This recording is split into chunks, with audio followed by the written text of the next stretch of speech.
BBC creative director Alan Yentob says the privacy of his close friends was violated in an extraordinary way by journalists who hacked his phone. Giving evidence to the High Court, he said he was shocked that the entire show business desk at 3 newspapers was listening to my conversations. Mr. Yentob is among 8 high-profile figures claiming damages from Mirror Group newspapers, MGN, over hacking. MGN has apologized, saying the practice was unlawful, unacceptable, and wrong. Disturbing. Mr. Yentob told the court that he had been violated on a truly massive scale and felt invaded and sickened.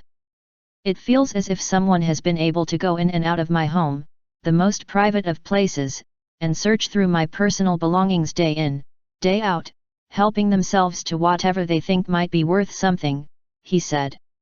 It is extremely disturbing to think that these people knew about so many aspects of my personal and professional life and my most private of conversations. I had never imagined that my mobile phone was anything other than a safe and inviolate place where I could communicate with all of the people in my life. That feeling has been shattered.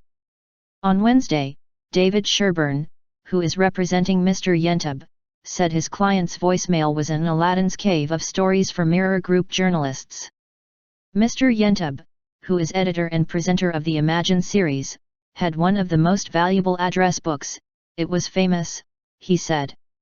He said between 1999 and 2008, thousands of calls, some lasting 5 minutes, were made to Mr. Yentob's phone, which were left on most of the day with messages piling up.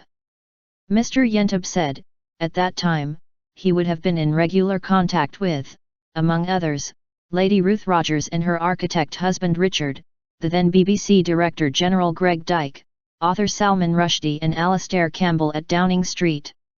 Actors Mel Brooks and Anne Bancroft, entertainers Harry Enfield, Jonathan Ross, Steve Coogan, Angus Deayton, and Carolina Aherne and musician Sting and his wife Trudy Styler, were also among his contacts, he said. MGN's barrister Matthew Nicklin repeated a public apology made by the company last month to all its victims of phone hacking. But he denied that phone hacking was carried out by scores of Mirror Group journalists, as the court had heard. The activity was instead carried out by a trusted inner circle, he said.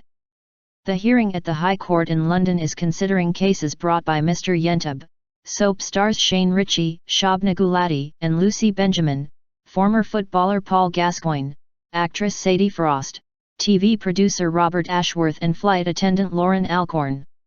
7 of the claimants have referred to at least 109 published stories. The court has previously heard that phone hacking was rife at MGN from 1999 to 2006. One journalist hacked the phones of about 100 celebrities each day, the court heard. The case continues.